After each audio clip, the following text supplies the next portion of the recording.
So, welcome everybody.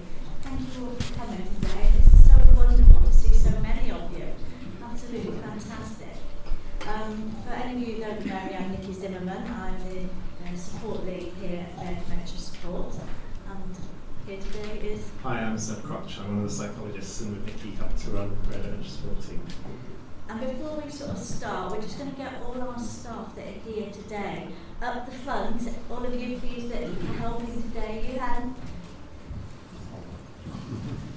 all of you, just because you get emails from us and you don't know who we are, and so I'm going to embarrass them, and they're all going to do a little party trick for you. You can request singing or dancing, which would you like? Hi, I'm Claire. I'm Emma. Probably got lots of emails from me. Hi everyone, I'm Karen Tapson. I'm Ollie, nice to meet you all. I'm Yuhan, nice to meet you all. Hi, I'm Janneke, nice to meet you. I'm Emma, nice to meet you and see you again. Hi there, I'm Keir, nice to see some new and familiar faces. And I'm Roberta, and it's lovely to see so many of you that I know. Thank you guys. I hope you weren't embarrassed, but it's really important. Everybody's faces are seen because normally we're all scattered at the back, and I said, oh, the staff are here. So if you need anything at all today, please speak to one of our team here. That's what we're here for. We're here to help you. It might be going to the toilet. It might be finding where the coffee is. It might be a question you have about support. So please do make use of us today. Thank you. Might be good today. So regretting not queuing up can music. I know,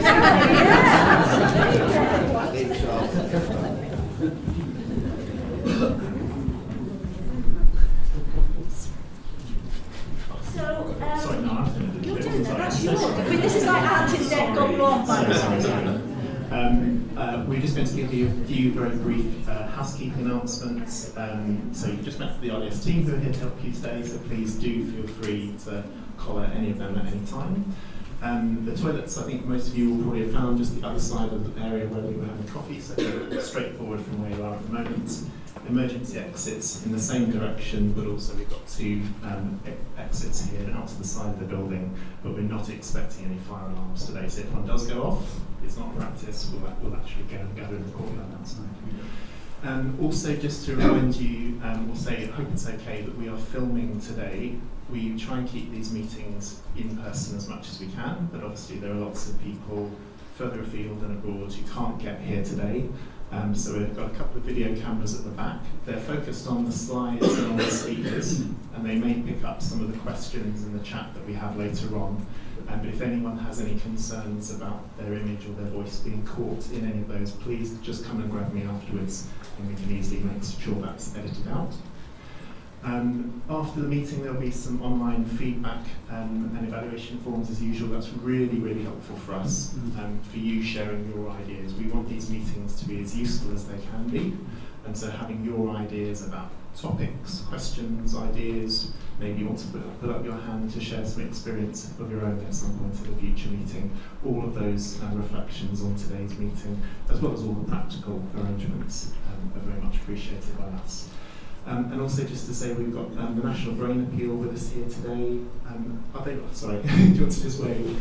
So if you want to have a chat about fundraising ideas, or you've got a desperate urge to do a marathon dressed as a rhino, or whatever it is, please do come and have a chat with any of us, particularly go and have a look at the National Brain Appeal table. The last thing I wanted to say before I hand it over to Nikki was to embarrass her slightly by reading out, without any permission, a line from a private email she sent yesterday, which I don't usually read out. Hasn't got any swear words in it, has it? And the reason I want to read it out is because it tells you a bit about what she and the rest of all of us think about you. And to set the context, there's a lot of work goes into organising these meetings, particularly by Nikki and by Emma. And so you might imagine that the day before the meeting, there'd been lots of chopping and changing, and people like me sending their slides in late. And so you would imagine that Nikki and Emma might be a little bit on edge, a little bit frustrated. And also, you all know probably from your own emails that when you sign off an email, sometimes a stray comment that really reveals what you think we actually think sits in there. Do you want to know how Nikki signed off her message to the rest of the team yesterday afternoon? Yeah. She said, looking forward to a wonderful day with a fantastic bunch of humans. That's nice about her, but the most important thing about that message is she's talking about you. You're the fantastic group of humans. But we're really conscious that on a day like today, some of you, we hope lots of you have arrived knowing that you're fantastic humans, but we're also conscious that some of you may have dragged yourself here feeling anything but fantastic for a whole variety of reasons. Or you might be here for the first time having just a very human response of feeling a bit nervous about meeting other people or sharing something about your experience with someone else. But however you've come, we hope that in listening to the talks today, in sharing coffee and food and experiences and stories with each other, and with answering questions and hopefully addressing a few uncertainties, we hope you will go home feeling even more fantastic than we hope you've arrived. So thanks for being here today. You're a key element of all of these meetings. And I'll now hand back to Nikki to say a bit more about a few recent developments and to tell you about what we're going to be doing today. Thank you, sir. Tears in my eyes now. You are lovely human beings. Actually, I stopped off on the way to the station to buy something. A lady said to me at the desk, "You look really happy." I said, "It's Friday and I've got a fantastic day ahead." Yeah, right.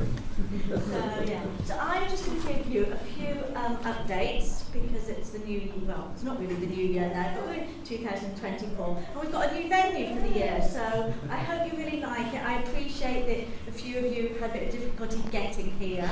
Now I can direct you from Russell Square Station, but when you get off the train in different places and you tell me where they are, Marcel, how do I get here from Waterloo? I will tell you, I have got the worst sense of direction ever. So I do apologise to anybody who's got slightly lost here today.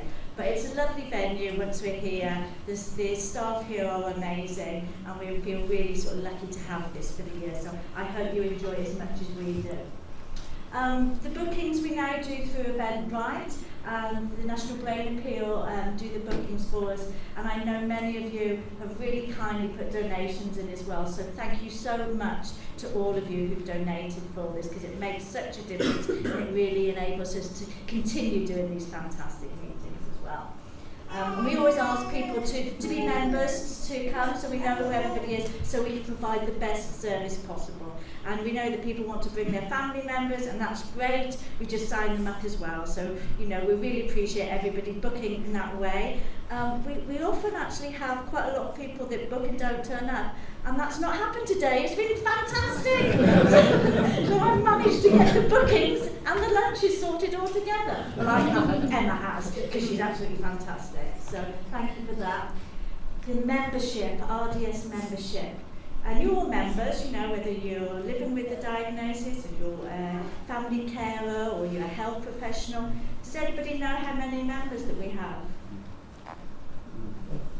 I guess? Millions. Almost a million. So in February it was over 6,000, and I think we're nearly up to 7,000 now. So just this is our membership. This is the increase. I'm not going to go through all the data for you, but this you can see sort of here how many support calls we do a year, how many emails we do a year, what support we put into people, and we've got a really small team, and we actually reach out to people not just all over the country but all over the world as well. So if we're a bit slow at getting back to you, or you know, please bear with us, but we're trying to sort of provide as much support we can with that one-to-one support, with these big meetings that we have, with sending out recordings, and with the wonderful peer support groups that we have each month, and the regional groups that we have. So we try and put as much out there for you to get as much as possible support from us.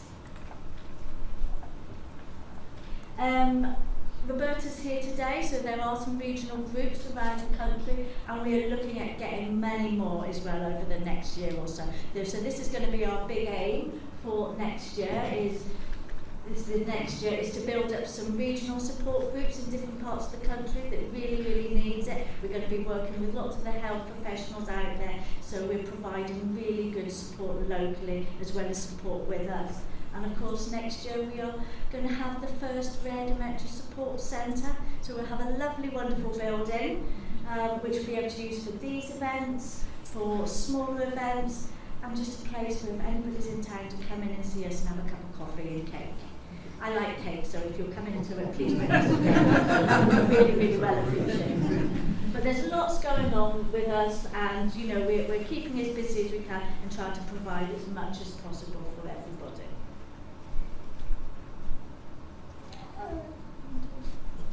Okay, so this is what we've got for you today. We're going to start with some research updates from Zeb and Keir. We're going to then have our really special time where our members come to share their experiences. And this is what these groups are about. It's not about listening to us, because I'm sure that's quite boring after a while, but listening to what our members have got to say and sharing their experiences. So we've got a couple of talks. We've got Heather and Ian, who's going to be sharing their experiences, and then Robert afterwards. And then just before lunch, we've got Ollie here from one of our research teams, and he's going to be talking about an online intervention which we've developed. And then, the most important part of the day is lunchtime. And the most important part of lunch is speaking to others. So really, you know, we really encourage you to make some friends today. We've got post-its if anybody needs them to swap numbers and things like that, but that's what today is about, bringing everybody together. And then this afternoon we're going to have an interactive session, getting you all involved in what we do, and we're going to be sharing lots of different tips and things at different stages. We've got a website that's going to be out soon, so lots of information that's going to be hopefully really useful for you today. So I will hand over now to Keir, and he'll be talking about some research. I don't know if you need to reset this. That's okay. Thanks so much, Nikki, and sorry to disappoint you in advance, but I think I'm covering this bit of the research update. We'll be hearing more from Sebastian Crutch throughout the day and also the afternoon session. So for those who don't know me, my name's Keir. I'm the study lead for the UCL PCA study, and I'm intending on providing a brief update on PCA research. So all the research I'm going to talk about has either been published or has just started in the past couple of months.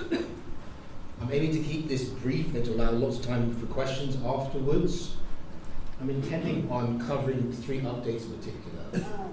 Firstly, the largest study to date of the causes of posterior cortical atrophy just out in the Lancet Neurology. Some recently begun investigations to improve early detection and diagnosis of PCA, both through advancing visual assessment across eye clinics and specialist services, and also improving mobility assessment both in hospital and community settings. I'll briefly touch on some longer-term plans to better understand why the back of the brain may be particularly vulnerable to neurodegenerative disease in some people, arguably especially so in PCA. Now, while I've included some images, figures and plots throughout, I'll do my best to talk through these, but please don't hesitate to say if anything's unclear or if you've got any questions. Now, before I start, for a bit of background, something that's complicated PCA diagnosis and research for years has been the relatively small number of studies of the causes of PCA. And when I'm talking about the causes, I mean the disease pathology which underpins PCA. Now, this relatively small amount of studies or research really prompted questions such as whether PCA was really considered exclusively to be a visual form of Alzheimer's disease, hence terms such as visual variant Alzheimer's. So exclusively caused by Alzheimer's disease pathology. By that I mean these amyloid plaques and tau tangles. And relatedly, were there some people who had features based off symptoms or other procedures which were suggestive of other underlying diseases, for example, Lewy body pathology, could really be considered to meet criteria for PCA. Now, it's questions such as these that led to many people at support group meetings like today expressing some confusion and sometimes frustration about some of the inconsistency in PCA definitions and terminology. Now, in recent years, the consensus view is that PCA can be considered a syndrome. By syndrome, we mean a combination of different symptoms, particularly symptoms centered on difficulties perceiving what or perceiving where things are, as well as a range of other symptoms which are associated with shrinkage of particularly the very back of the brain. Now, this PCA syndrome can have a number of different underlying causes, but again, there were some mixed findings about what these causes were and which were the most common underlying causes.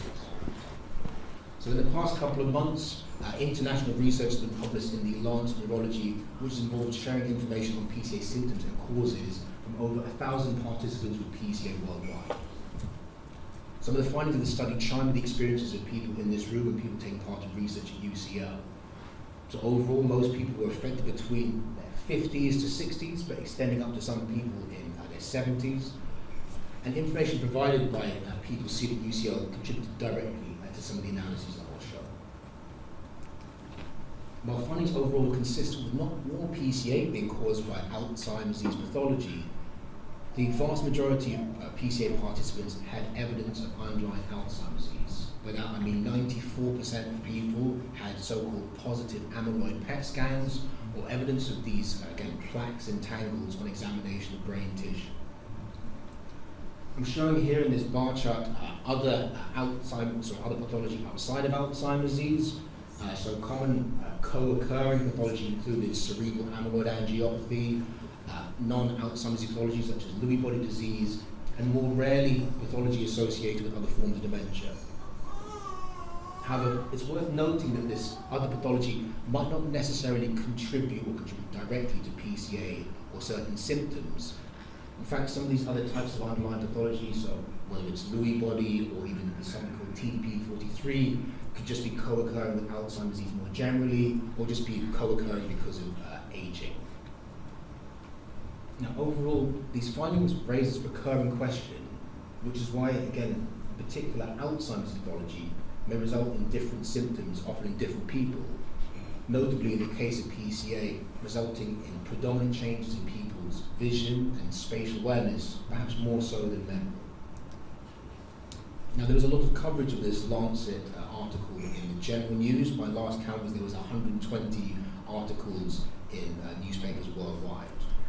Here's some examples of headlines from US media, the Washington Post, Newsweek, and USA Today. Just picking up one headline which seems a little bit insensitive to my view. Alzheimer's may begin with weird vision problems, but at least it's something that the general public might pay attention to. And again, this coverage wasn't just in the States. You know, there's articles in Le Monde, in the Daily Mirror, and various other newspapers. And I think one thing that's encouraging about this coverage is that not only does it raise awareness of PCA amongst the general public, a lot of these articles included some key messages. One such message was that the majority of people in the study might actually be considered as candidates for new so-called disease-modifying therapies targeting Alzheimer's disease. People in this room may have read about, again, some what look quite promising developments for treatments that might slow the progression of symptoms by targeting a particular amyloid. One more formidable thing noticed in some of the articles was some of the diagnostic challenges faced by people with PCA today. In this overall study, there was an average of roughly 4 years between people's symptom onset and their eventual diagnosis, but I certainly know from experience with many research participants that people will be facing easily more than that in terms of delays. And this compares to perhaps delays of, on average, something like 2 years for people with more typical forms of dementia. Now, on that note, to improve PCA diagnosis, we're about to begin a couple of research studies, really starting now, but lasting for the next 5 years. The first of these is a study to better detect dementia-related visual changes. By this, I mean brain sight rather than eyesight loss across eye and specialist clinics. Now, a common complaint from many people with PCA are difficulties perceiving objects which have been visually degraded in some way. So in everyday situations, this might include digital clocks or digital signs at a railway station, or even things like objects presented amongst very busy or cluttered environments. PhD student Janneke, who's at the back of the room, vision scientist John Greenwood and myself are currently developing tests to better detect and distinguish brain sight from eyesight loss. We'll be using tests such as this broken letters test that you can see an example of here. So this study is in collaboration with Moorfields Eye Hospital and the UK College of Optometrists, that's the national body of optometrists in the United Kingdom. A key element of this 5-year study is incorporating brain site tests into eye and dementia services to address some of those diagnostic and treatment delays that people with PCA are currently experiencing. I'd just like to underline that the idea for this study really originated from support group meetings like today's. And specifically, support group recommendations for simple tests that could be used in optician settings, thus prompting more time referral to specialist diagnostic services. Now it's worth also noting that people with PCA may be affected sometimes differently despite having the same condition. So for some people, early symptoms might include difficulty with certain aspects of mobility. For example, with getting on and off escalators, train carriages, or walking across surfaces where there's a lot of perceptual variation. So I'm looking at this hazard tape right here. As an example, I've taken a photograph of my local pharmacist during COVID, where you can see some maybe overzealous application of tape and other signage on the floor to help people maintain social distancing, but it's the kind of very busy service that could pose challenges to someone's walking. At the top of the screen I've shown an example of a movement sensor device. At the bottom of the screen I've shown recordings from similar devices, and these are taken from people with a diagnosis of PCA who are walking to destinations, but their walking recordings are shown from a bird's eye view. These recordings show an occasional tendency for people to take slow or hesitant steps, and these are shown in coloured markers, with these hesitant steps likely being in response to some aspects of the environment. There's a lot of stark shadows, or again, variability in light. Now this separate study is in collaboration with Newcastle University's Brain and Movement Group. Over the coming months, we'll be inviting people to visit the movement department of the National Hospital of Neurology, Queen Square, as well as to subsequently wear this matchbox-sized sensor just in their pelvis to investigate whether we can detect less confident and consistent walking, but without the need of a hospital visit. And finally, we've introduced this novel brain site test, which people like Janneke are working on, into the UK Biobank study. So this is the largest study of imaging worldwide, and will involve 60,000 people seen across the UK, of whom 15,000 people have already administered this test to. Just to emphasise, it's not all me and Jenny Ruckman doing the test. They have these central centres that do the assessments. So some longer term work, which is in collaboration with the UCL's Imaging and Genetic Lab, will over the next 4 years investigate what factors, be they biological, clinical, demographic, are associated with back of the brain vulnerability both in aging and disease, and what this might mean for future treatment and prevention strategies. Now, I would like to emphasise our gratitude for people at PCA taking part in research and contributing to things like this Lancet Neurology article, but have also again provided the impetus for us starting these new strands of research. I'd also like to acknowledge funding from a range of different sources, support from the National Brain Field, London Medical Trust, Alzheimer's Society, and Alzheimer's Research UK, and also the UK Engineering and Physical Sciences Research Council. Thank you for your attention. I'd just like to open up for any questions.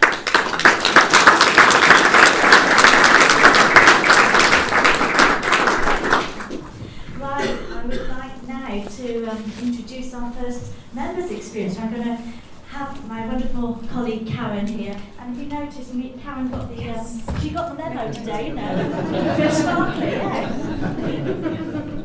So Karen is going to do the session with Heather and Ian, so I'm going to invite them to come up.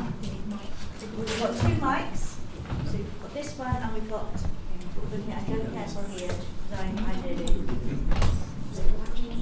Do you want a chair or do you just want a chair? You sure? There you go. And that one's for you. And that one's for you. And we'll come right in. Well, good morning everybody again. It's so lovely to be here with you. Can you hear us okay? Yeah, fantastic. I'm delighted to be here with Ian and Heather, and we're going to be looking at those adaptations around home and the community after a diagnosis of PCA. But before we do that, Ian, what was the first symptoms that you noticed before your diagnosis? It was. Thank you. I suppose it was. You can hear something. Probably speech, and because my wife obviously noticed it more than I did, because I was in denial, because my mother had dementia, Heather's mother had dementia. Oh yes. I'm not used to this, it'll get better. I think you mentioned that you were tripping up a bit as well. Yes. Prior to the diagnosis. Yes. I wasn't quite sure what that was Yes, about. that's right. Yes, and I wonder, Heather, what did you notice prior to the diagnosis? I noticed that Ian was having more spatial awareness problems. He was tripping over things. He was having more difficulty driving. There were more scratches appearing on the car that were always put down to other people in car parks. His writing got extremely bad, and he couldn't, if he was writing an envelope, he couldn't position the address in the right place on the envelope. So those were the main things. It was quite difficult because Ian was doing consultancy work, though he had officially retired. He was doing consultancy work right up until the pandemic. And it was at that stage when he was around all the time that I could see more of these problem areas developing. Thank you so much for sharing that. And then I remember you telling me, Ian, that when you saw the neurologist, you put a pen down on the table and said, I can't see that. Yes. And that was an absolute light bulb moment for Heather. Yeah, absolutely, yes. And realised that the sight was being affected of what you could see when something was in front of you. So the diagnosis came about on the 31st of May at Edinburgh, so in 2020. Yes. So yes. Let's have a look at the home environment now. So what changes have you made? Let's think about food in the kitchen. Right. In the kitchen, I've had to stop Ian using the hob, for example, because we've got a gas hob, and I walked in one day when he was trying to heat something in the saucepan, and he got 2 gas rings on, and the saucepan was in between the 2. And he doesn't always remember to turn the gas off. So those sort of things he knows that he can't do it. So kind of changing role, really. Yes. Not that he ever did do that much cooking. So things like, you change the plates? Yes. I've had to sort of colour code at meal times. So if the meal is predominantly sort of light coloured, it needs to be on a darker plate so that he can see the food more clearly. The same with bowls for cereal. We're switching over to a sort of solid, darker colour so that he can see the cereal in the bowl properly. And is that working for you, Ian? Yes, it is. And colour will come into it again in a minute. Yes. Yeah. And what about glasses for your drink? I think there was a special glass. Oh yes, yes. The colour, obviously, it depends on it. Everybody will be different. But initially, I would have an ordinary glass. Thank you. Yes. Yes. And now I've gone over to a blue, and that is fantastic for me, absolutely. And I can see it, and I know where it goes. And I don't do yes, and I haven't broken one yet. So let's move around the house a little bit. You've got a conservatory at home. So yes. What adaptations have you made there? We've got sort of old-fashioned sliding doors on our patio doors into the conservatory, and there's a track at the bottom which Ian was constantly tripping over, so that now has a bright green sort of masking tape over it, so it highlights it for him. Mm-hmm. The same with the door out of the conservatory into the garden. And we've got a step outside which I've painted sort of a bright neon green strip around it. He was finding when we go out sometimes there's this hazard tape colouring on the steps outside. He finds it's more difficult to see. Mm-hmm. But so we discussed it, and there were various colours up at our allotment. We tried with an orange or a bright yellow, that didn't work. So this sort of neon green happens to help Ian, but I know it's different colours for different people. Yeah, absolutely. So let's Yeah. move around house a little bit further to your stairs. Ah, yes. So, what have you done to your stairs? Well, this is the lady who has done it. Stairs are stairs. Okay. Stairs are always potential problems. So we wanted to get lights that I could see, and therefore I could get down the stairs without having a fall, which I don't recommend. And so Heather went out and got some very small lights. You can. Yes. Would you mind? Yes, I've got some USB rechargeable small strip lights, LED ones. They have a magnetic backing, and so you just stick them on various places down the stairs, so that as you go up or down, it lights up. So from my time is I get up, go on the stairs, and particularly when it's dark, so the lights come on when my feet go up past it, and then it goes all the way down each way. So it's just about like a Strictly going down. Yeah. Brilliant. I can go down. I want to visit their house. Just to do that, Nikki and I, with the sparkles and the silver, we can do a good Strictly. Thank you so much for sharing that. So let's just keep upstairs just for a moment. So in the bedroom, what changes have you made in there? We've now put a handle on the side of the bed, Ian's side. He was having bad nightmares, and he twice fell out of bed. First time he hit his head and cut it quite badly. I don't recommend that either. So we've got, it's not a full bed rail, but it's a handle. It goes up near the top of the bed, so if he has a nightmare, gets very disturbed, it will sort of bounce him back onto the bed. So that's been a great help, and we've had no more falls since then. They call it an arch, actually, and you can get them via an occupational therapist. And anybody who's interested in talking about that, you can grab any one of us in the break. But Ian, you said you found that really, really helpful. Oh, to yes. move Well, around in bed. again, falling out of bed, Yes. isn't it? Again, Yes. I wouldn't recommend that either.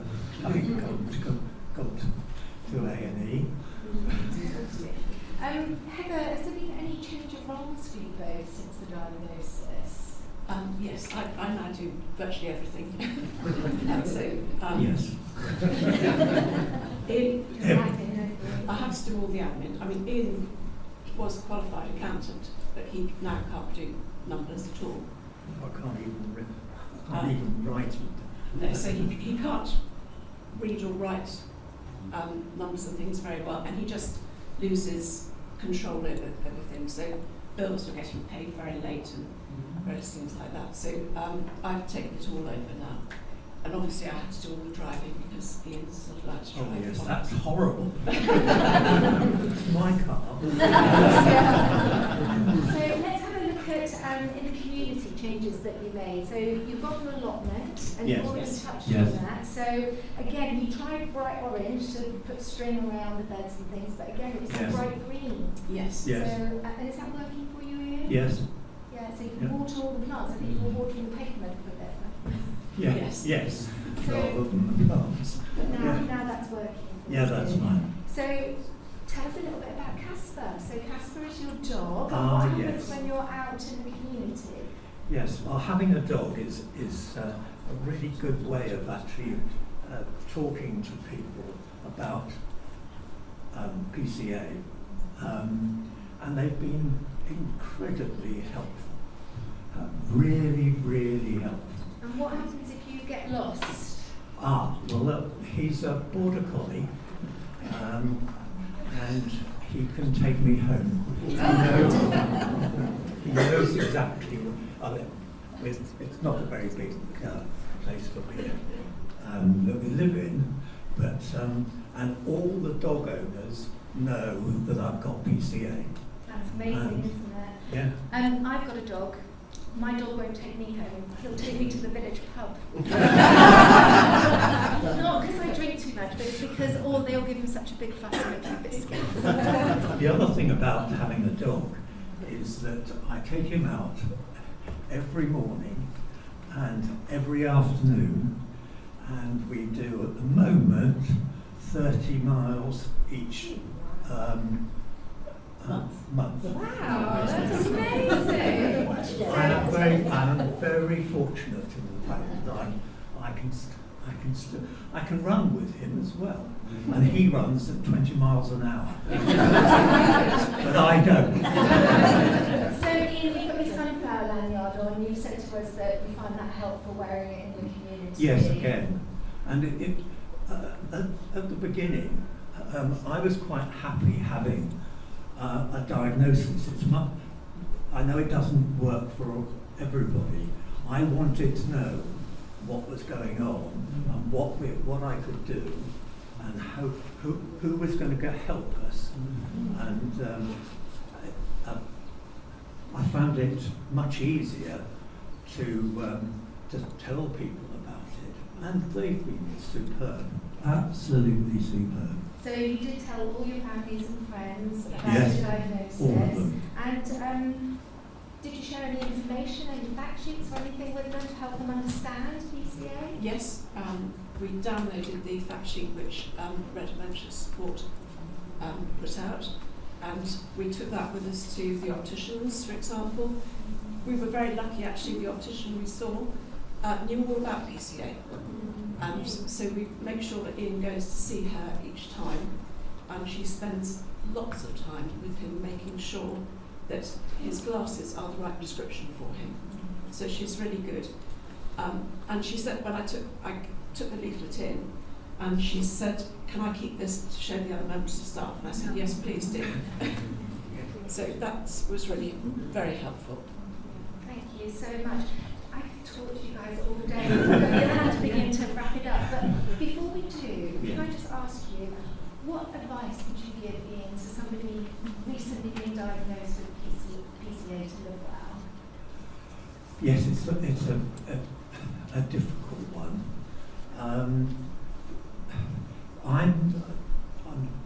I'm very optimistic, and I always have been, but my sister isn't. She wonders, it's like, how can you keep on going? You're going to die.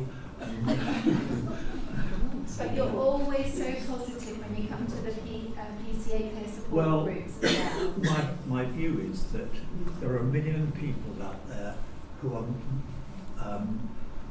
much worse off than I am at this particular time, and so we've done what we can do. I would say to people, do things that you already can do before you can't. Yeah, great advice, everybody. I can still do the coffee. Oh yes, I know you both like a very special cup of coffee in the morning. Yes, we do. Nice. Thank you so much for coming along today and speaking with us. Wasn't that special?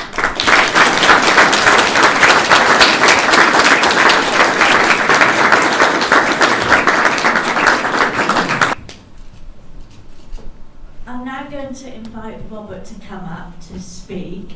Robert has been known to us for quite a few years now, and I've had the pleasure to present many talks with Robert. He's absolutely fantastic. Before he comes out, there's one thing I was just looking at. I was looking at this sign here, this quote: "How wonderful it is that nobody need wait a single moment before starting to improve the world." And these talks that our members, you guys come and do, it really improves everybody's world. I think you'll all go away with some extra tips and be getting allotments now. And I am definitely getting those lights up and down my stairs. That's the way. But it's just incredible what you can share with your families and friends and other health professionals. So you really are improving the world for everybody. So I'm going to invite Robert to come up. Before Robert starts, Robert's going to talk a little bit about sort of the later stages. It's in a very, very, very lovely way. There is nothing scary at all about his talk. However, if you are newly diagnosed or newly caring for someone and you don't wish to listen, at least you don't feel at the moment this is ready for you, then we're more than happy for you to take a seat outside and one of the staff will come and have a chat with you. But I really hope that you will stay and listen, because words of wisdom, pearls of wisdom. Come on, my friend. Come Should here. I go outside now? No. I was hoping the youngest member of the audience was going to come back. And I wouldn't get puns thrown at me. Well, hello everybody. Ooh. So eager looking for. Listening to the qualified experts first and then the experience of Heather and Ian, I find quite humbling. I don't have a condition of dementia, so it's very brave of you to talk to us about your personal situation and to do it so openly and honestly, which is incredible. And I think that's going to be a difficult act for me to follow, despite what Nikki says. And that was my big mistake, was giving a talk once, and then Nikki said, that's it, I want you back. So when she invited me to talk, I readily agreed, because I find it continually rewarding, even though my wife died from dementia, and particularly from PCA, to support both PCA and the research and development and sharing my experience, because I find that it does help other people. So Catherine, my late wife, she had young onset Alzheimer's disease for 6 years, and she was then diagnosed with PCA and survived for another 3.5 years with PCA as well as young onset. But the PCA was the dominant feature of her latter part of life. So I thought very hard about what I can tell you. There's quite a lot of slides to show you. When I was looking after Catherine with her PCA, I've gone back in my mind about things that I thought about, discovered, and I kept a file, both for clinical reasons and also to help me talk to the clinicians about her progress. So I'm hoping to be able to share with you, but I hope it won't be too doom-laden. And if it is, then you're going to have to put it to one side. As Nikki said, it's not the same for everybody, and this may not be for you, but I'm happy to talk about it later on. It's also extremely tricky for me, standing here now, to talk about PCA and the latter stages, because what Nikki doesn't do is give us the opportunity to know what the other's going to say first, or to rehearse it. So this is it. If it's duplicating what you've already heard, or if you've heard me speak before and you think, oh, it's the same old thing he's talking about, well then I apologise. So my presentation predominantly uses slides to explain and illustrate our key experiences. I hope it's not too difficult for you to follow or see. It will be available afterwards, subject to a little bit of editing. You'll see the reasons why. And if you woke up really early to get here this morning, which I had to, and the coffee's now wearing off and you start to doze, I shan't be offended.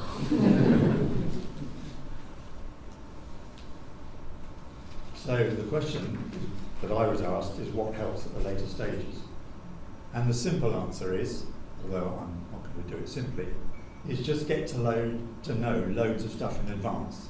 Ask other people who've got the experience, gain knowledge based on other people's lived experience, and also seek out, this is very important, what external support services are available in addition to RDS. I'll come on to that in a little while. The question is, what can we expect to happen? What lies ahead? How do we prepare to deal with it all? And what does help in later stages? And just to briefly revisit the term later stages with respect to the experts sitting here, probably going to throw puns at me. For me, as a past carer, it's an expression of the severity of the impact a person exhibits with the syndrome that is PCA. Rather than time spent with the disease, or time elapsed from diagnosis. In other words, it's categorised by the degree of evident deficit. It can also be clinically measured by blood flow and biomarkers, but I won't go into that. The experts can tell you later. I just say this because in my late wife's case, she was on a plateau for some years after diagnosis. In other words, she stayed around mid-stage, whatever that is. There are very specific stages in measurement, but by and large, there's early, mid, and later stages. But after a severe fall, her deficits became remarkably more apparent, and she was then considered by the clinicians, and from my observation, to be at late stage. But honestly, in my experience, please don't get too het up about where one's beloved may be on the scale of measurement. I didn't find it helpful other than talking about it in clinic. My eldest son, who lives in Singapore and used to see mum once a year, he's a lawyer and very anal. He used to frequently say to me, "What stage is mum at, Dad?" And I used to say, "I can't tell you because it's not on a scale that you can specifically measure, and what the heck does it matter to you because you're not looking after her, I am."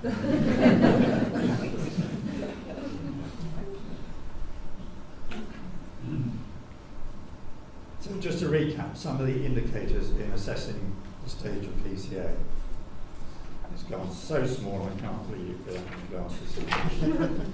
So I don't want to labour this too much, and I'll just read out the specifics that I noticed. So persons with PCA may present with a notably different, and I emphasise different, degree of deficit in the level of visuospatial and visuoperceptual ability, different amount of impaired vision, the processing, their interpretation of what they can see, not necessarily what we think they can see, and level of other preserved functions and maintained personality, and different levels of altered behaviours. The severity, thus the stage one is at, depends on assessment of the impact the disease has upon an individual, the amount of cell damage incurred, which can be determined by brain scans and other tests, and I won't go into that.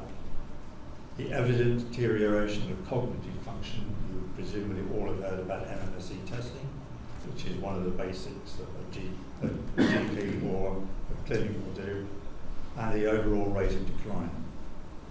And I must emphasise that no two persons are identically affected. So what I'm going to say is specific to our life and my beloved.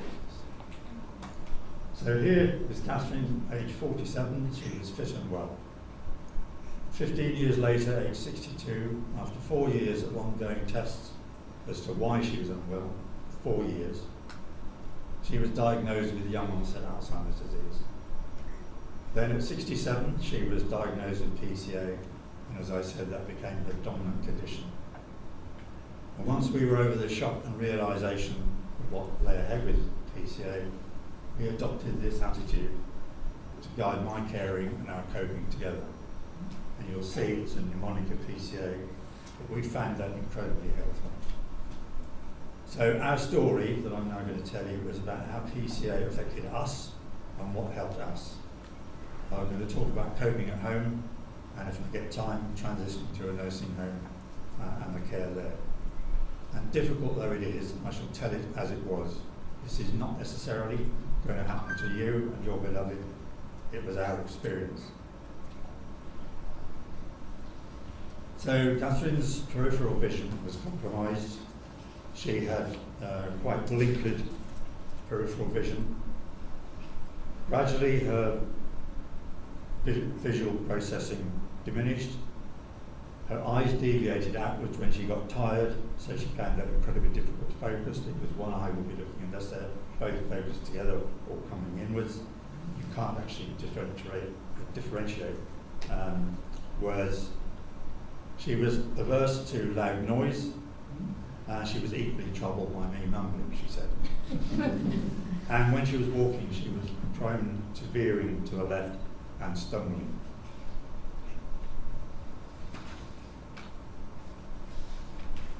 So the impact on Catherine's daily life, and I found it was quite helpful to get to know this fairly rapidly. She had sensitivity to very bright light, and when we were driving and the car was going through wooded areas between sunlit and shadow, she would feel nauseous, and frequently I'd have to stop the car. She would get out, she would go to retch, but she didn't. We'd get back in, and after 10 minutes we were off again, and she didn't seem to have the problem. But I then realised that I had to plan the journey very carefully and take time to do that, otherwise we found the journey was almost impossible.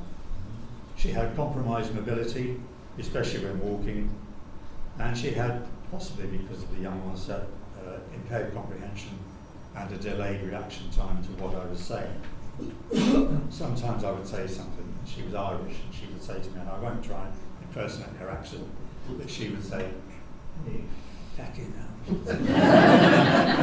You silly bugger. So she had short-term memory deficit, which led to her diminishing cognition. So she had problem judging distances, depths, types of surface and textures, and Keir has talked about this, and you will be familiar with it as other people who talk about it.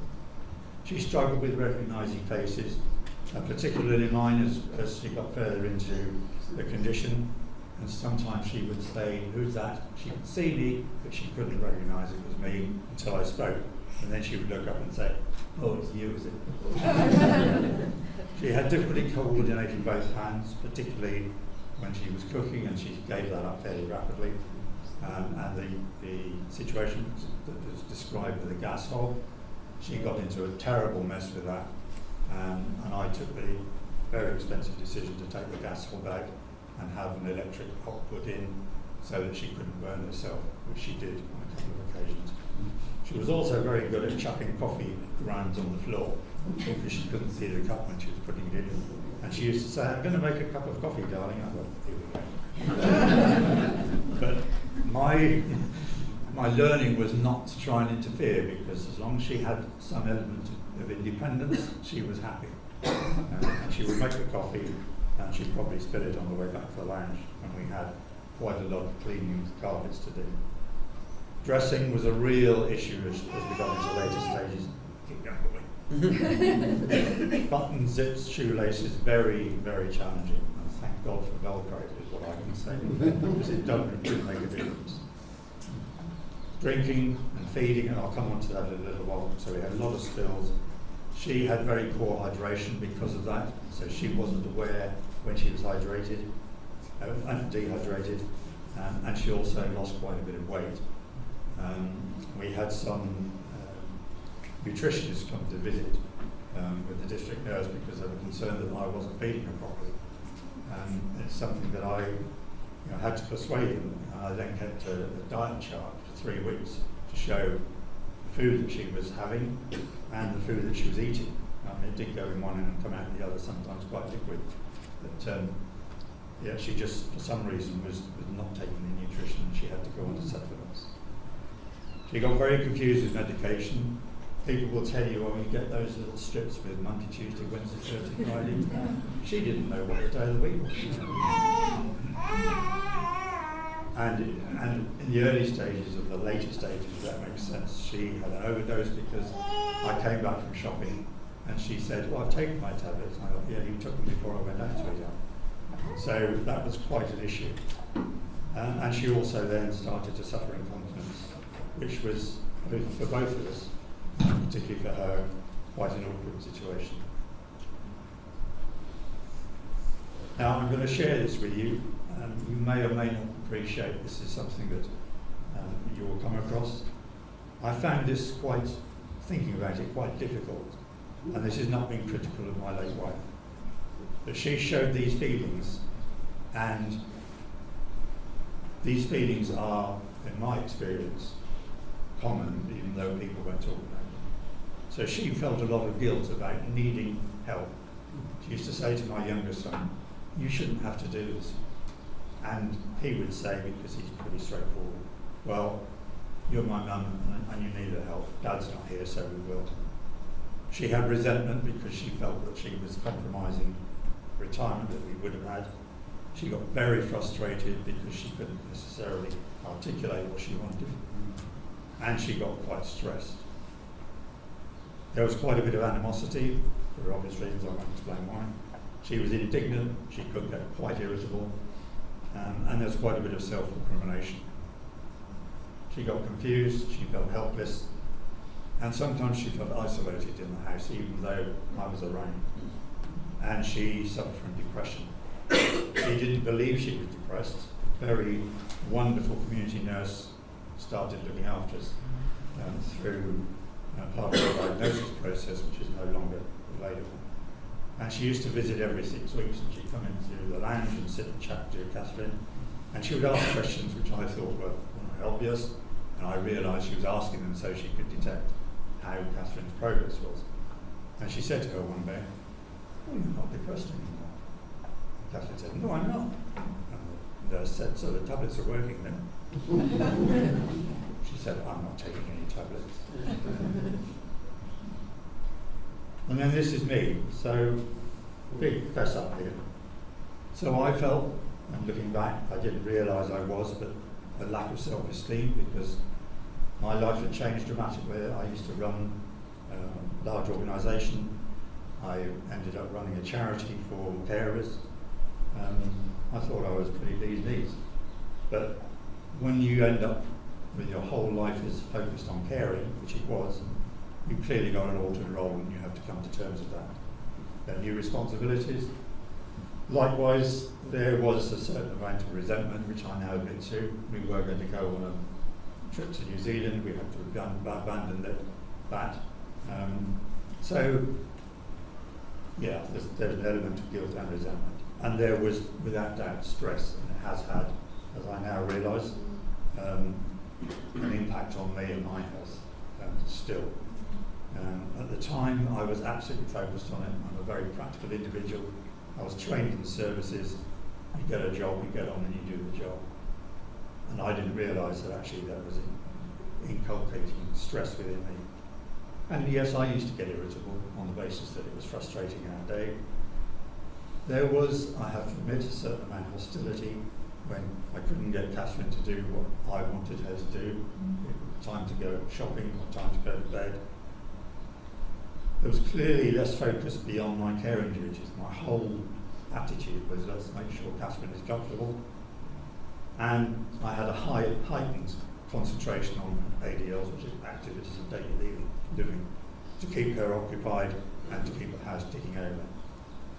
And in fairness, it was very wearying. I was constantly exhausted. I was full of anxiety. And I was also constantly on alert, mainly because she started to become prone to falling and stumbling. And I felt a frustration in sometimes that I wasn't coping.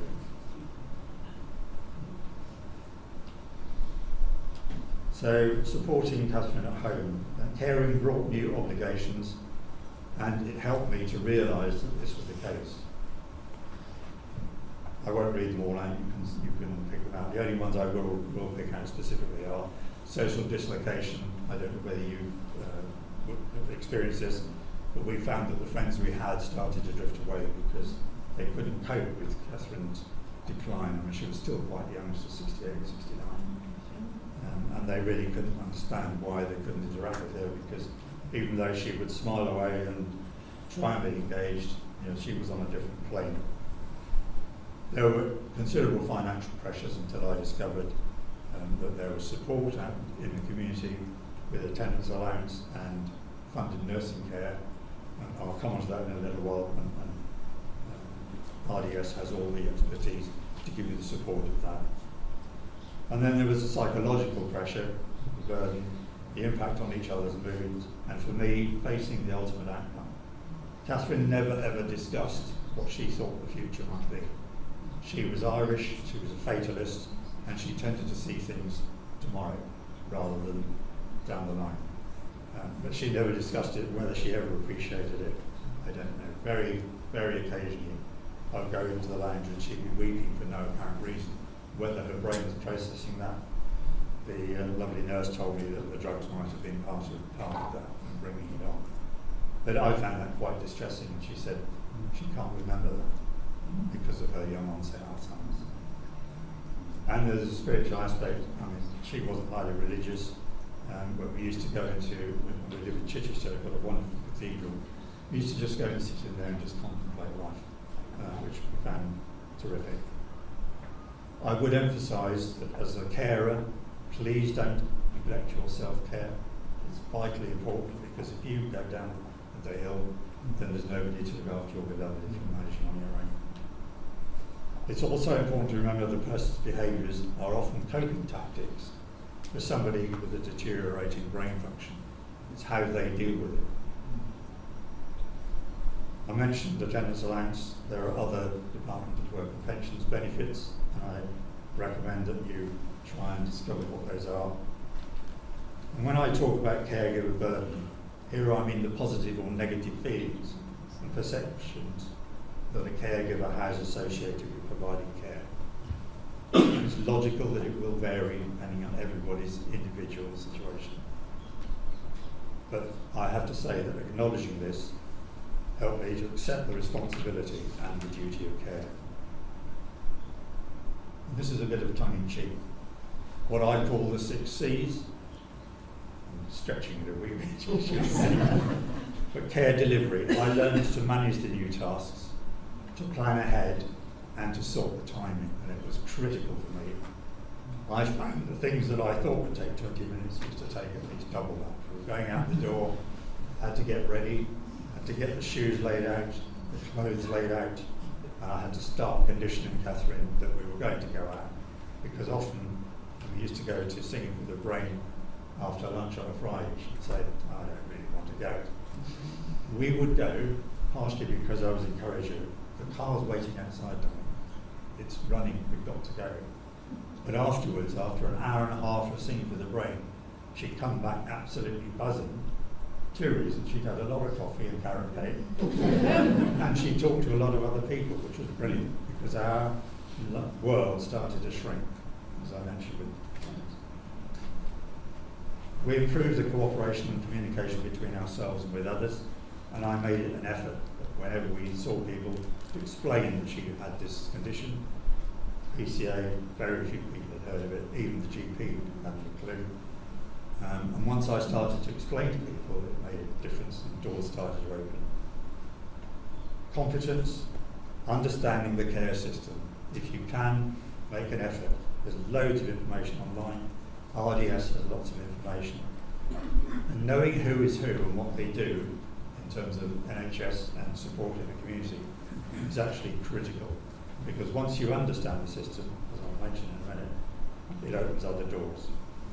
And for me, it was a commitment that I willingly undertook and kept, even though it's unrelenting, and you'll find that it probably is. But also I tried to deal with it with compassion and empathy with her. And I learned not to challenge Catherine, not to argue with her, because once you start down that route, it ends up being a row. And there's no logic to her processing of what I was trying to achieve. Just wasn't the same as my logic. And overall, difficult to say, try and retain a sense of humour. We used to have some real stupid laughs about things that were actually not that funny to other people, but we thought they were hilarious. Shoe on the wrong foot? No problem. I don't want to make light of the challenge, responsibility faced by a caregiver. And there's absolutely no question that dealing with new and often uncooperative behaviour makes caregiving especially challenging. Now for the jargon, ADLs, activities of daily living. You may hear this if you're talking to a health support worker. I found that to continue to keep the process going that Catherine was used to, so she stopped doing her own hair. She used to do that every day before she went to work. She, Irish, ginger, curly hair. What did she do every morning? Wash it and straighten it. It was great until I came home one day and she had the most appalling 3-degree burn here.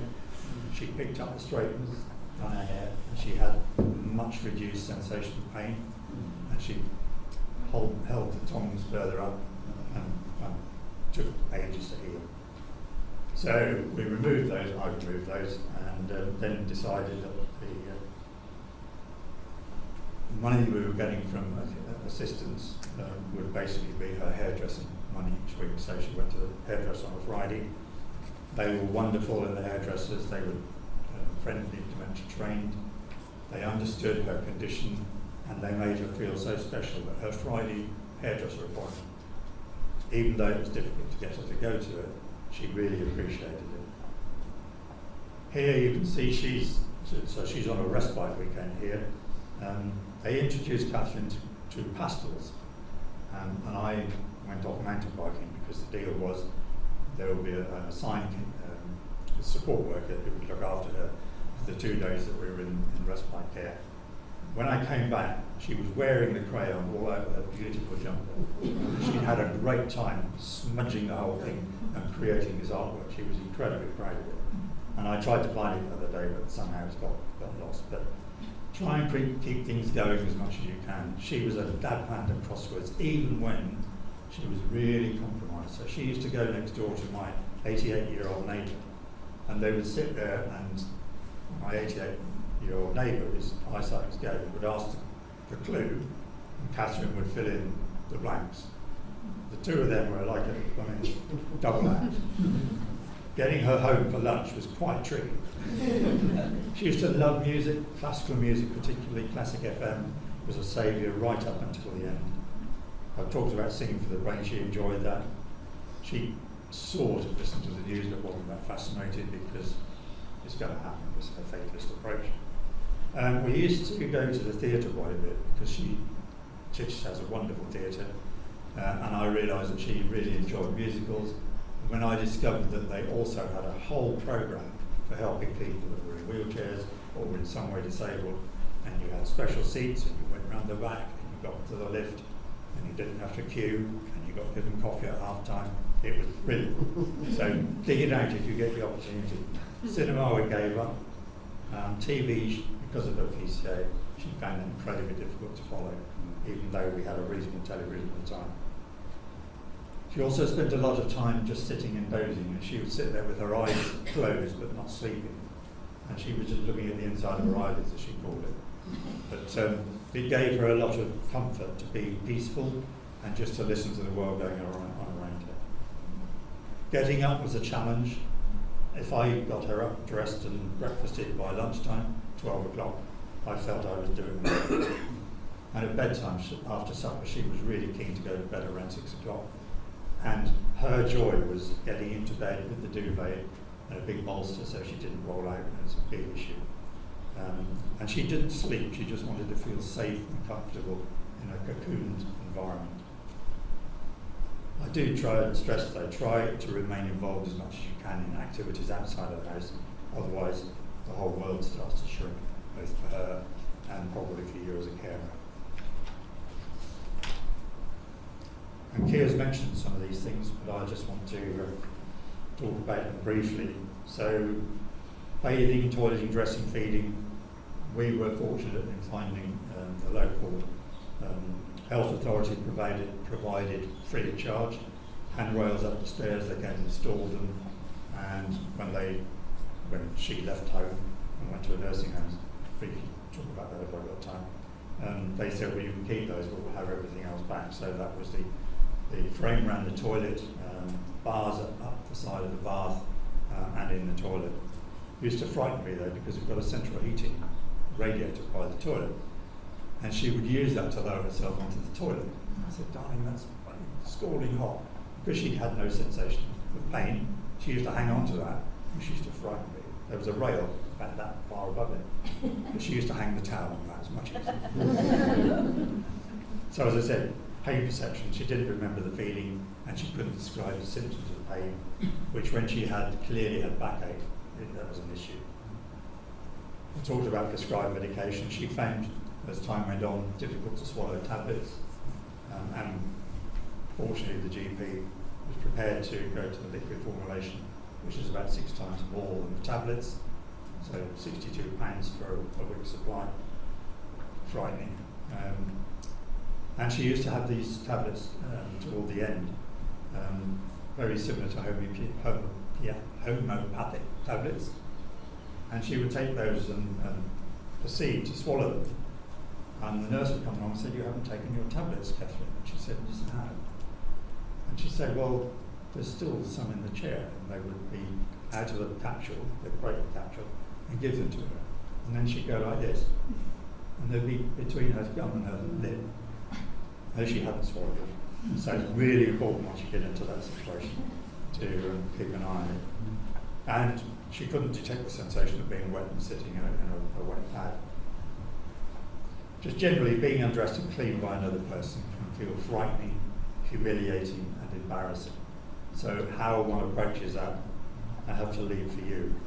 I found that it was sensible to talk about it beforehand, explain what we were going to do and how it was essential to make her feel comfortable. She found bathing quite difficult. She didn't want a bath, she wanted a shower. A big thing that she said to me constantly was, "Don't wet my hair."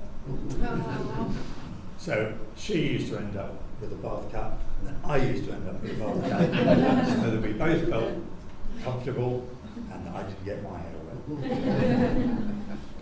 Dressing is difficult for most men, so choose loose-fitting, comfortable clothing with easy zippers, minimal buttons, Velcro if you can. And I would recommend that you develop an action plan to follow before a particular activity that you might undertake that might trigger unresponsive behaviour. So you need to think about, so I did. So if Catherine won't cooperate, what am I going to do? And not to argue and not to challenge was my solution. Keir's mentioned this, and so Heather. So things that I found helped us. So the beaker, ideally with liquid that you can see. If you've got a clear glass with water in it, it's impossible to see. She could not tell what was in that glass. She couldn't even see the glass because it's invisible if it's on the surface. When she went into the nursing home, they had a free supply of Ribena, and she loved that. And so the cutlery, she didn't use this for a long time, so I invested quite a bit of money in this, so it was more obvious. She couldn't coordinate in the end. And then I changed the dishes to dishes with a wide rim on them, because she would have this ability to push food to the side and they would end up on the floor. And I'd say, "Darling, you spilled it." "No, I haven't. It's all right." And who doesn't want a nice stable bottom?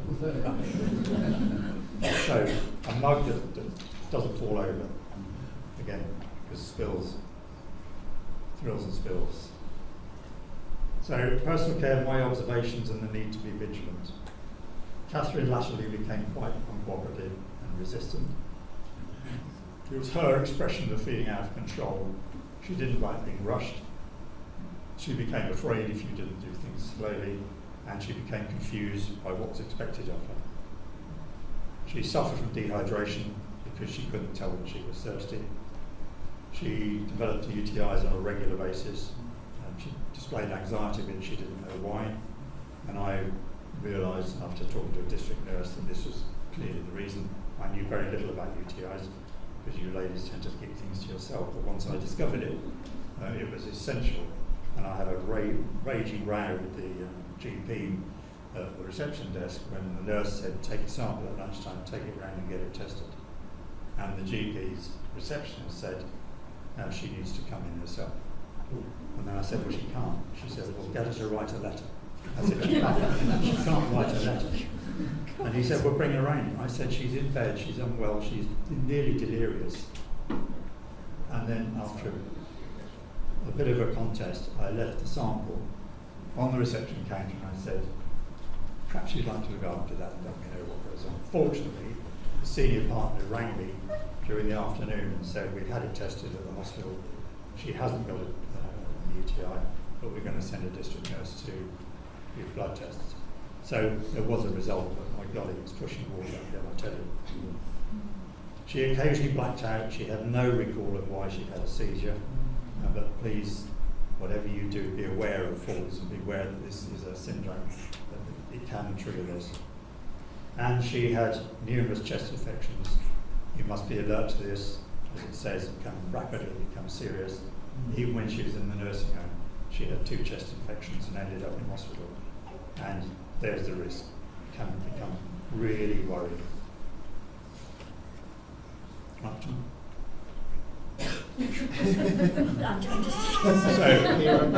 the helpful positives from me, reciprocity, we certainly re-engaged ourselves, enhanced companionship, it reinforced our expression of love to each other. I was very keen to preserve the dignity as much as I could, and I felt a certain sense of satisfaction and a job well done. To me, it was fulfilling an original commitment throughout and leading to the inevitable outcome. I'm going to whiz through this as I'm getting scenes from out on my right. You can get all this information from RDS. I would just like to point out one aspect. I was very fortunate we had a team called Proactive Care Plus. I knew nothing about them until the district nurse turned up, having been asked to by the GP, and once I discovered them, that was like opening the door to a whole range of services which I didn't realise existed. So I do suggest that, in a sense, bypass your GP unless they're alert to the situation. And then there's 3 or 4 other support services, mostly through the County Council, Commission Services, local charities, and having run one out, and then finally having services. And then there's the national opportunity. Again, you'll be familiar with these. And then charities are commissioned again by local services. Nikki can give you more detail on this later on. And I don't know, I'm going to get a nod in a minute. Catherine then transferred into a nursing home, and I do have some helpful hints about how we settled in and coped with that. 3 minutes. We might keep those for Let's later, keep those for later. just sort of conscious of the audience that we have. I'm going to whiz through this then. If you want to do Ollie's, I'm sure you'd be delighted. I think this is important. So, the things I learned: a patient, effective person needs time to process, to react, and to do stuff. Be attuned to their vulnerability. Compromise is key, not confrontation. And as it says, he says, an uncommon type of degenerative brain disease. There is a quality of life after PCA diagnosis, and you can read that. So thank you very much to the RDS team.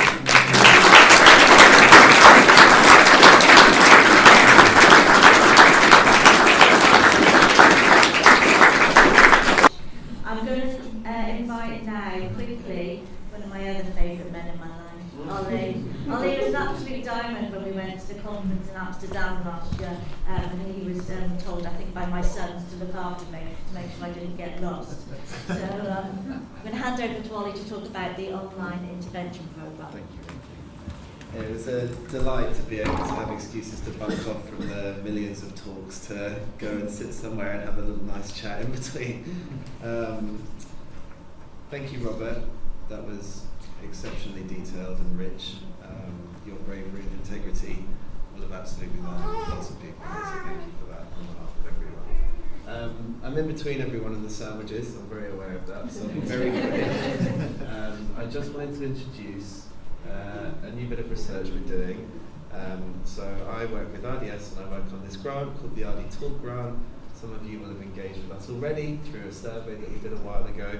And as mentioned earlier, we'll be doing some CST stuff in the near future as well. So keep your eyes and ears peeled. But the thing that I'm talking about today is this educational web-based caregiver program, which is called the Better Living with Non-Memory Led Dementia Program. We're calling it BELIDE for short, because everything needs an acronym. And we've got 3 strands of it. So it's going to be 3 separate courses which are equivalent but specialise to these 3 conditions. So the one that's relevant for you guys is the PCA one. We're also developing them for PPA and FTD as well. I say we're developing these. We are, but absolutely in conjunction with people like yourselves who have these lived experience of these conditions. our greatest asset in creating support resources and research is you, whether you're participating in the research or helping us to develop the materials in the first place. So everything that you will see if you decide to take part in this program is informed by people like you, your experience and your knowledge too. It's online. This is how it would look if you decided to take part and arrived in it. You wouldn't see both of them, but as you see, it would have this kind of, it's housed within the Red Adventure website, and hopefully pretty straightforward to access. It's made up of 6 chapters. I'm showing you the PPA one, so there's no teasers, I'm afraid. If you thought you'd get sneak peeks, I'm demonstrating with the alternative one. There are 6 chapters. The chapters cover things like the symptoms, how to better take care of the person that you're supporting who's affected by the condition, but also crucially, as we heard from Robert too, how to take care of yourself. Can't pour from an empty cup, as they say. And then we also talk about some of the organisations where you can get support, and including within that organisations that facilitate peer support, as some of you might know already. So just very briefly on the kind of boring structure bits. No, I've gone too far. Forget you saw that. Okay, so if you decide to participate, there'll be some online questionnaires. We'll need to register your consent. We'll ask you some questions about how you are, how you get on with your daily living, and so on.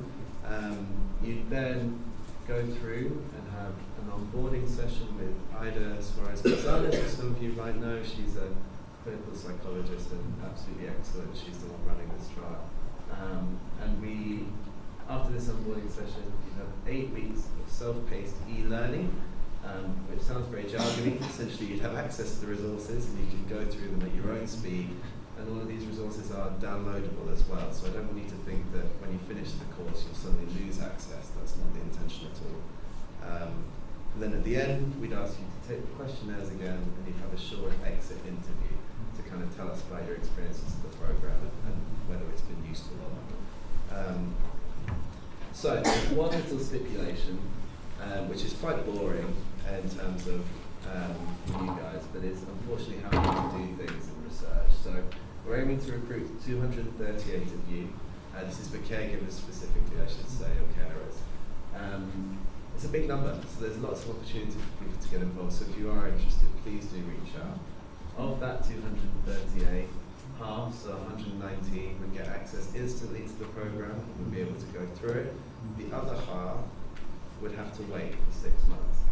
And this is to say, if you decide to be part of it and you're eligible, you will all get access to the intervention, but it will be slightly staggered in terms of time points. This is so that we can compare the performance of the intervention against people who aren't receiving it, so that we can kind of get ideas of how useful it really is, because there's no point putting something out to you guys that isn't perfect. So what we want to do is get as much feedback as we can so that we can improve it. And I think that's all I've got to blather on about.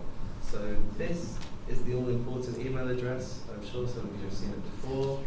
If you're interested and want to find out more, please do just email us there. And we'd be very happy to answer any questions you have, and hope to see some of you soon through that process. So thank you very much for your attention. Have sandwiches and lunch and lots of nice things. Unless we want to do questions before lunch, but I'm guessing lunch. No, we'll lunch. do that. Okay.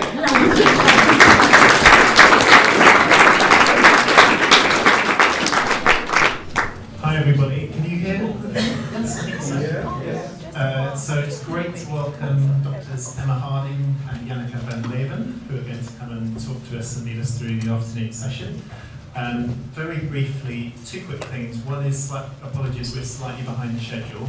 We're very conscious people may have commitments to get back to, trains booked, etc. So I think we were planning to finish at 2:30. We'll still try and honour that. If we run over slightly, please don't feel in any way embarrassed about slipping out early. We totally understand. And the second thing was just before the guys get started with the afternoon session, talking about tips and strategies, and hopefully a bit of an interactive session with lots of contributions from you. We just wanted to give the usual caveat that we always give, in that there are lots of suggestions and advice about to come up. not everything works for everybody or suits exactly what people need. And in particular, we just put this slide up, lots of people within this room and the wider PCA community have very kindly helped us with a revision of the so-called stages of PCA document, which we're going to be releasing shortly to you all on the website. And in that, for the first time, people very kindly not just said what was the order in which they'd faced different challenges and difficulties and experiences, but also how old they were when each of those things happened for them. And so whilst this is not a kind of a crystal ball, and it will continue to be, PCA will continue to be different for everybody, this is the first estimation that we've had of roughly how long each of these different stages tends to last. So tending to be roughly a couple of years between stages, but slightly longer with the way that we describe stages 3 and 4. So no need to remember all of that, and like all the rest of the slides, we'll share it. It's just a reminder that as we're talking about tips and strategies, we are very conscious that some things might be really, really helpful for a while, and then stop being helpful, and similarly things that you weren't interested to start with, maybe somewhere down the track will be something that would be quite helpful for you and your family to think about. But anyway, enough awful from me. Over to Emma and Janneke to say a bit about what they've been working on with Keir and a number of other projects. Lovely, thank you. Should we go over here? Just get used to the rock. Thank you. Yes, I'm Emma, if I don't know you already, and I'm very conscious that I'm not the Emma that's been mentioned as very helpful and organised today. There's lovely Emma over there. So, just to hold my hands up about that. And we are going to talk to you today about a resource that we're developing. We did introduce it in a webinar in December, so some of you may be familiar with it already, but just to recap, in case you're new here, what we're doing. We wanted to create an accessible resource that captures the sorts of strategies, lots of which we heard about today from Heather and Ian, and Robert as well. And some kind of central resource where we can put all of that knowledge, all of those creative strategies that people have come up with, so that people can have a look, have a browse, find stuff that maybe they'll be interested in that might help them at a certain time, and might help them at another time. And our main kind of hope for this is that it will be a growing resource, so it will be evolving. So we'll create it now, but the plan is very much that we continue to add to it. So as you try things, you let us know, this has been helpful, I want to recommend this to my peers, we can add it to the resource, and then people can browse around and see what might be helpful. And I think it came about really because of lots of years of research projects where people have shown us in their homes, and it interviews things that they found helpful, and also at support group meetings like we've had today, people just sharing things that work for them. And I see people kind of writing it down when that happens, or people taking pictures of the screen. And we just want to sort of cut out that step of having to be in the right room at the right time to write the thing down. We just want people to know that lots of strategies that might be helpful will all be in one place that they can access. And just to sort of shout out to who's been working on this, so Janneke here, who'll take us through a demo in a moment. Amazing combination of skills as neuropsychologist and artist designer, so just who you want working on this. If I can shout out to you, Han, over there, who has done a lot of work to get these strategies ready, their upload, and Keir, of course, over here, so a lot of these strategies have come from research projects that Keir has led, and that the rest of us have been involved in over the years. And yeah, I think you're very kind. The majority of them comes from Emma's research. And so we'll show you today where we're up to. It's not live yet, but we're hoping to launch, nothing like a deadline to really rally everyone's efforts, for Dementia Action Week, which will be the 13th to 19th of May. So for today we'll show you kind of where we're up to, and then hopefully we can all have some discussion around some of the strategies we share, if anything chimes for you, if you've tried anything else, if anything hasn't worked for you.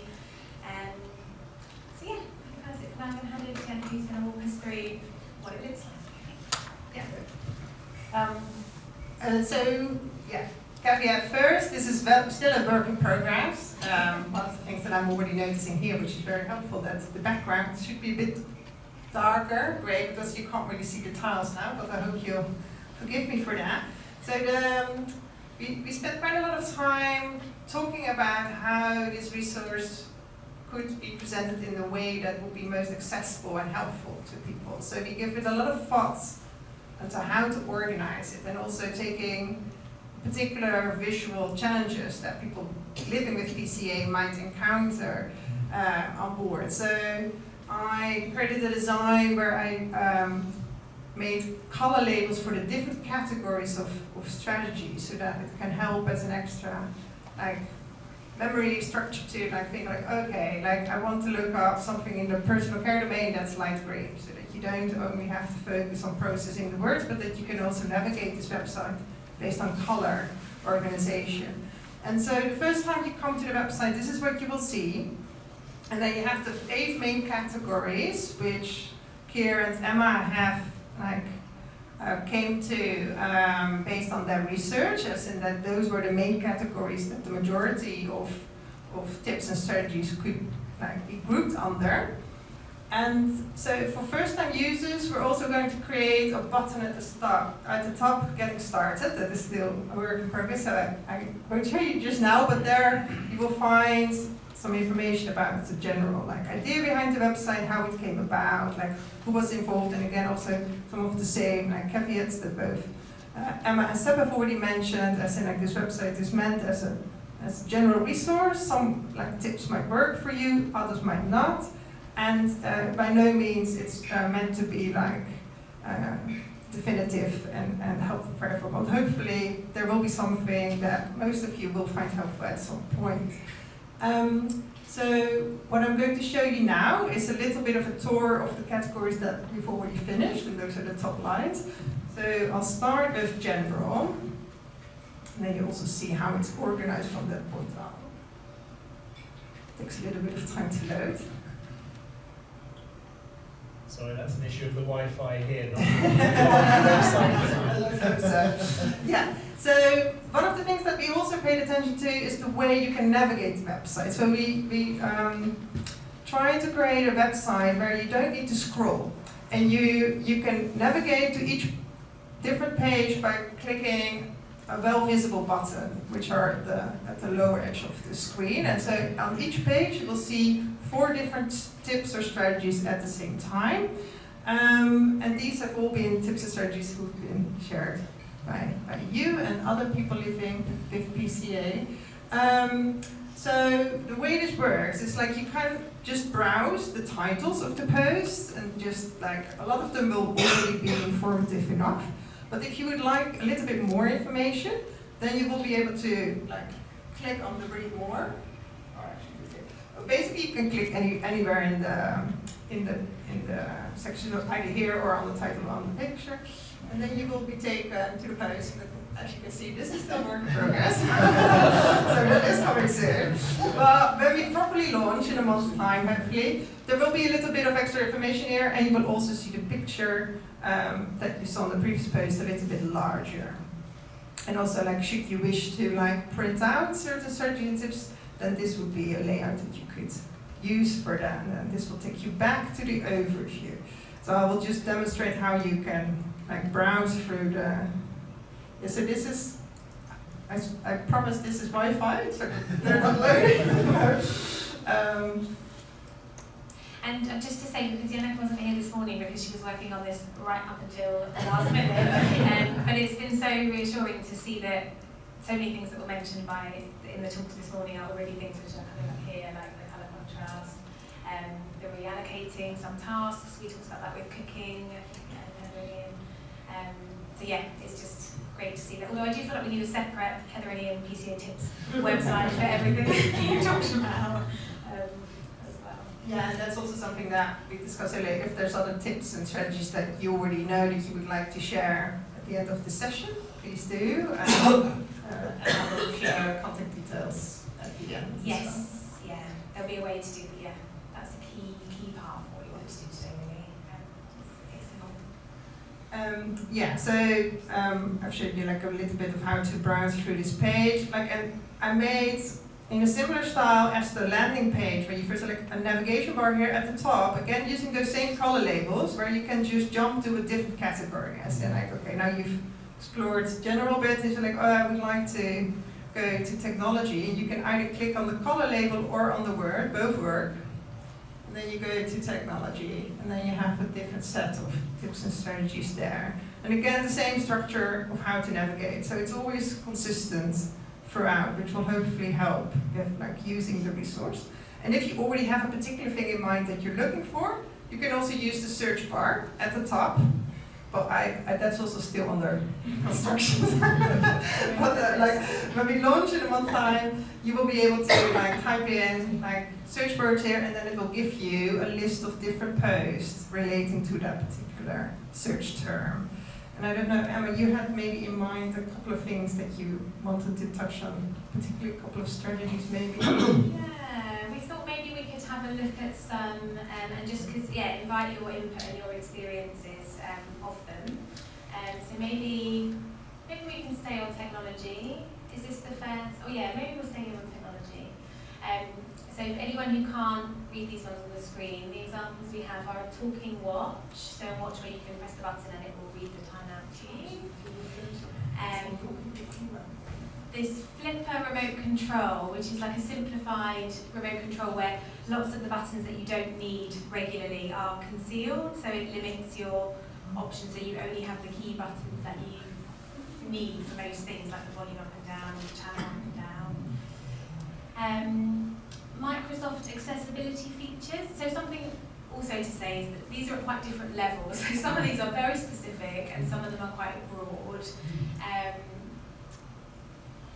I think that will be how it sort of continues to be, and that's kind of just the feel of it, so that if people can contribute in any way, at any level of detail that you find helpful. But just to be mindful as you go through, some things will seem very specific and some things will be more sort of guiding principles. So I think there's a number of accessibility features within Microsoft products, like read aloud or magnification, that might be helpful for people with PCA. And voice recognition technology is the last one there, so things like an Amazon Alexa, or a Google Home, or Siri on your phones, so that you can control things with your voice rather than having to find buttons and navigate menus and that kind of thing. And another thing that we also want to emphasize, even though in certain instances also on this page we've listed specific products because they offer this specific support function, but we are careful not to endorse particular products. It's just that for certain accessibility features, there's just not a general image to be found on the internet, so you have no choice but to give a particular example. But please don't take that as a sort of a prescription as to you have to get this particular brand, or like there's often a broad range of products that you can look from the internet. Also specialized shops will be able to advise you on this. Totally, and I think in the getting started page, when that's ready, some of the key messages there will be things like not everything will work for everyone, and to not just go and kind of order all of this stuff and get started with trying it out. Because it could be a big investment and it won't necessarily work for everybody. And also this is the technology category, so there is a lot in here that's high tech, but there's some really nice kind of handmade, lo-fi type strategies in some other categories as well that might be a better starting place from that perspective. Maybe we'll move away from technology. And something I suppose I did want to spend a bit of time on was hobbies, because I was really pleased to hear these come up so much in the talks earlier today, because I think sometimes we can get very concerned with the sort of functional activities of daily living, the things we have to get done, and can forget about recreation and hobbies and leisure and interests, and a lot of our time often is allocated to that kind of thing. We talk sometimes about the split between the fun and the functional, and wanting to spend a bit more time on how to do the fun stuff, which might also be a bit more variable than each person, so it's somewhere we really want to generate a lot of ideas. So if we have a little look here, we've got the Read Clear app that Keir and our other colleague Ida developed that many of you will have heard of to support reading for people with PCA. Oh, this one we can demo. We should have started with this one and no one would have been any the wiser. So this is what it would look like when you go through and get a bit more information. And then there'll be a video showing you how the strategy works.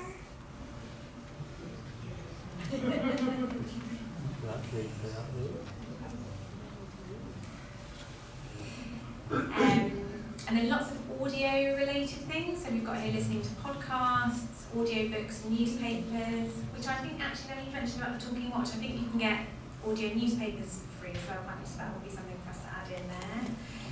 Audio guides at museums and galleries. Do we have a look in general? Let's have a look in general. Yes, we did. And some of these, yeah, came up this morning. Haven't done any housekeeping. Let's have a look there.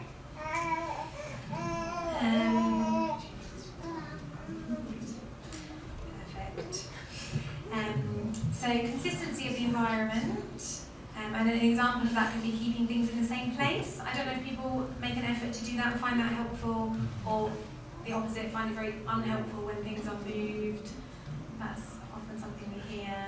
So someone I went to visit for a home visit who was a very deep gardener, and she would keep all of the stuff she needed for her patch of the garden in one box or bag. It was brightly coloured. So she would just know that was all she needed to find to go outside to the garden rather than trying to find these different tools in different places.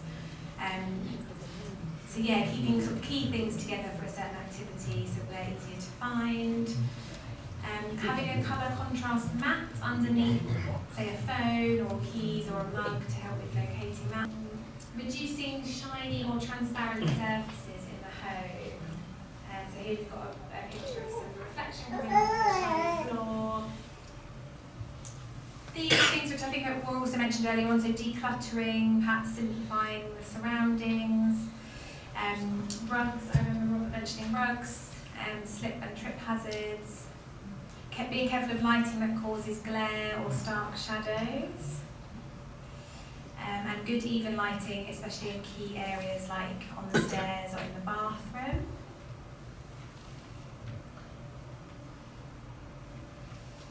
I don't know if you want to say anything else about the structure of the ones that come first and then the more niche, and maybe have a little more niche ones as well.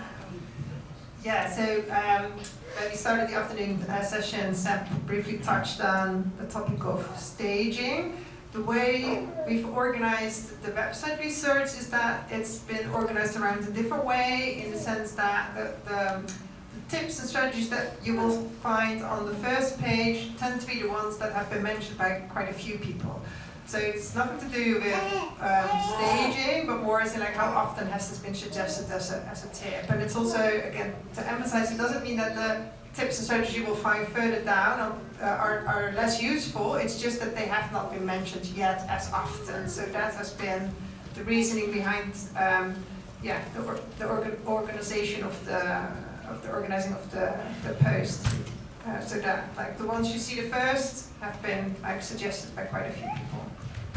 So just to encourage you, the ones you come across first you might have already been familiar with, but if you just persevere, you might get to some of these really slightly more creative niche ones as we go along. And I was thinking when you were talking, Heather and Ian, about difficulty writing in the right place on an envelope. I don't know if you have is the post-it one uploaded yet? Would that be in communication? Yeah. So I'll just describe, if you can imagine. So someone had created, using post-its, so they'd cut a post-it into 4 strips, so that they could make a box on the page of a different size to orient someone to where their signature needed to go. And again, they chose the right colour of post-it that was most sort of noticeable for their partner. And because it was post-its, it was adjustable, so they could, whatever they were needing to decide, they could basically make the right size box to put their signature in. So that's an example of some of the more sort of like creative, homemade types of strategies that people have come up with. Low tech, yeah, so good for the planet, which is what we want. Emma and Janneke, can I just ask, in terms of people's feedback today, if they go home and realise they've been doing all these clever things, and perhaps can send in a photo, because this is so helpful having visually presented, because often these strategies are quite hard to describe in words. Will the read more sections allow you to kind of, not necessarily have a kind of running conversation, but from time to time to post extra information, or here's a variant on this idea, or so-and-so suggested X? Is that the idea, that this keeps growing? Yeah, totally. So that's what we really wanted to come out of today. We sort of show you where we're up to, but more encourage you to get in touch with anything that you are finding helpful, that you would be happy to share with your peers. And the read more is exactly for that kind of thing, because often we show one image of one example, and as we've heard today, often things need to be tweaked, or there's slightly different ways of doing things. Don't worry. So the read more will often be other sort of ways you can implement that, or other examples, to give you more options basically. So I think with the notes that go around after today, perhaps we could include mine and Keir's contact details, and if people are happy to send any ideas and strategies whenever they come up, we're going to have a process for gradually incorporating more and more. Yeah, because I was thinking, I'd just come back from a conference in Japan, and there was a Japanese psychologist there who'd done some fantastic work enabling someone to continue to use their kitchen independently. They're a very keen cook, and for example, finding things within the fridge and freezer, so they'd really worked on together, again using quite low-tech solutions, but sharing some of those sorts of photos would be great if this becomes a bit of an international PCA community resource for people to share good ideas. So yeah, we love that. I think it came about because often, we have very kind of structured research projects, and it can take a long time for us to get our data and to analyse it and to share it and to publish it and for it to actually become available. Whereas we know from talking to members that it would be like, have you heard of anything? At a conference, has anyone mentioned anything? Just something I can give a go. So that we want a home for all of that sort of stuff. If you don't mind doing the sifting through to find what might work for you, we'll try and put it all together in one place. Fantastic. I'm just conscious of time, Claire. I was just wondering if I might pass to you for a final comment. I was looking at this and imagining that when you and the rest of the team are doing one-to-one support calls with people, that you're going to sometimes find yourself recommending strategies. You're now going to be able to send a simple link that goes directly to that specific strategy, not a here, look at this massively long document and what you're after is on page 19, but kind of this is the thing we're talking about. Is that right?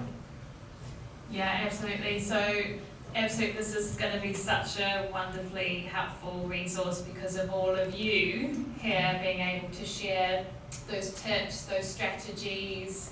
We know often, Karen and Roberta will know this, in our peer support groups that we run, one of the most helpful things is bringing people together who are living with PCA or who are supporting someone with PCA because of things like this. Somebody will mention one little thing that they use that you might have never thought of before, and it can actually be quite life-changing having these things in place. So it will be amazing for us to have a place to put all of that, to capture all of the creative things that all of you are doing. So please do inundate them with your strategies and your tips. I don't have to deal with it from the sounds of things, so send it that way.